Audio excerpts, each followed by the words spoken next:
Right, this is our fifth and final video for Module 11, talking about the four forces in nature. Mainly in this module, we've been talking about gravity.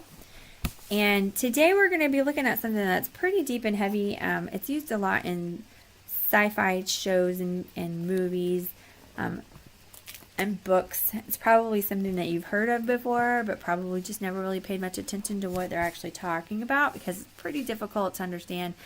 You really got to think outside the box to see it. We're going to be talking about Einstein's general theory of relativity. So you've probably heard that before and don't know what it means. Most people don't.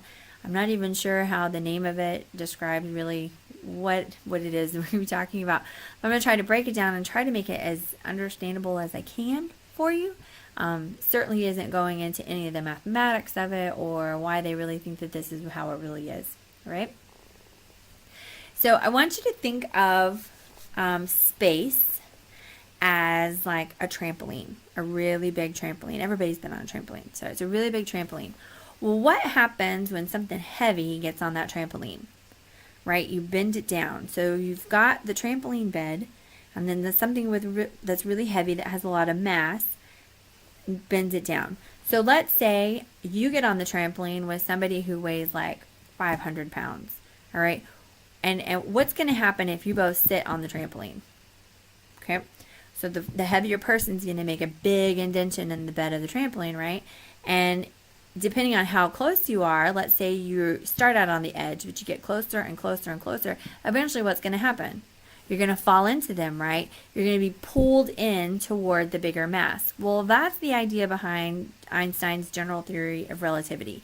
He's saying that all of space is like a trampoline bed, and that the really big masses like the sun and the planets make really big dents in that space.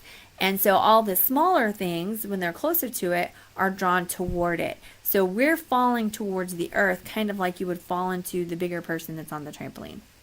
So it looks like there's a force acting on the object, but there's not really a force acting on the object because it's just you're falling into the bend in space that they make. So that's his idea. So basically, space bends in the presence of mass, and that all objects are accelerating towards that mass. So the other way you can think of it as if you've ever been to one of those restaurants where they have the big funnel that you drop your quarter or your coin and it spins around and round and round and round and round as it goes towards the center. We're kind of like that. So only you don't ever fall into the center. So you've got your big heavy thing like the sun bending down, and then the earth is just rotating around it, going around and around and around while we want to go flying off, but we're stuck in that curve, and so we're always in the same spot because space is bending around the more massive object. So this theory says that gravity is not really a force at all. It's just what we're calling that force that appears to be there. Okay. So Einstein would say there are only three forces. He would say there's the electromagnetic, the weak, and the strong. Right? So this idea, if this is true and gravity doesn't really exist and space is just bent, then Mercury's orbit fits better. So with gravitational equations, and they're doing this all mathematically, which we're not going to get into because this is a lot of high level math, way above algebra. Mercury's orbit only fits the equations with 92% accuracy. Well, that's an A, but that's still not perfect, right? So they can't explain Mercury's orbit perfectly with the gravity equations. But if you use Einstein's equations with this idea of general relativity, then it fits perfectly, right? Now, if this are true, then light should bend.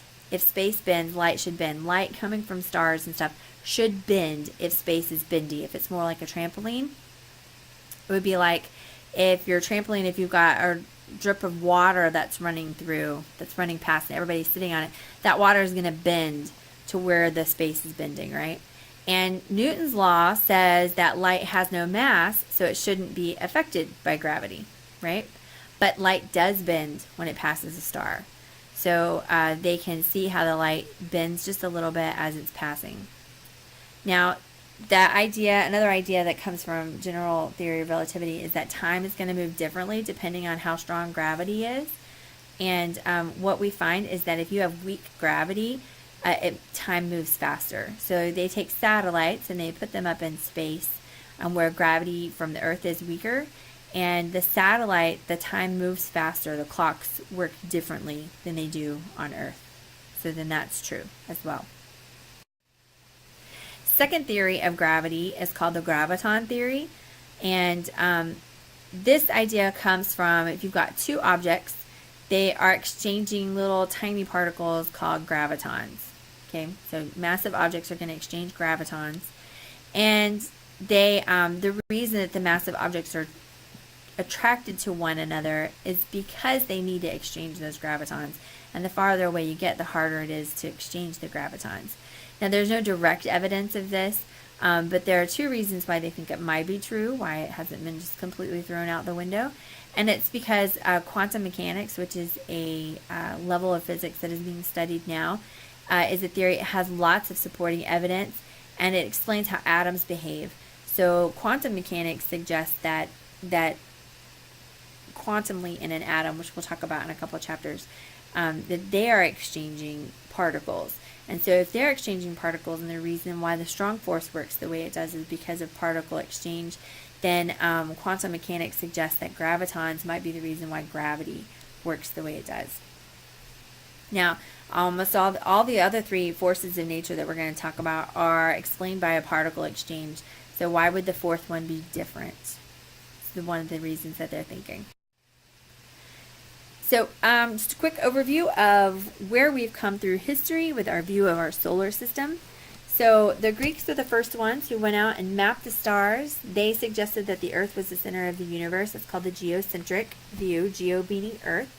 They really thought we were the center of the universe, that everything rotated around us.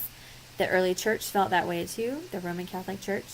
It's a very popular view among scientists and religious folks because, after all, God, speaking from the religious side of it, God made man.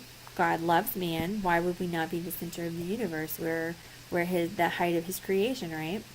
So along comes a couple of guys who want to think outside the box, and they're looking at it and they're like, I really don't think that this fits with what I see in the data.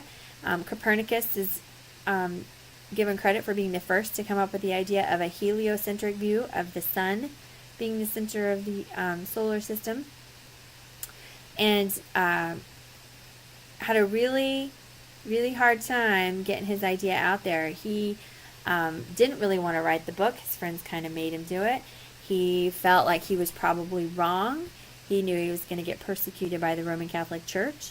He didn't want to give up his religion. They really, really didn't like it. He was a very old man before he decided to write his book, and his friends published it for him.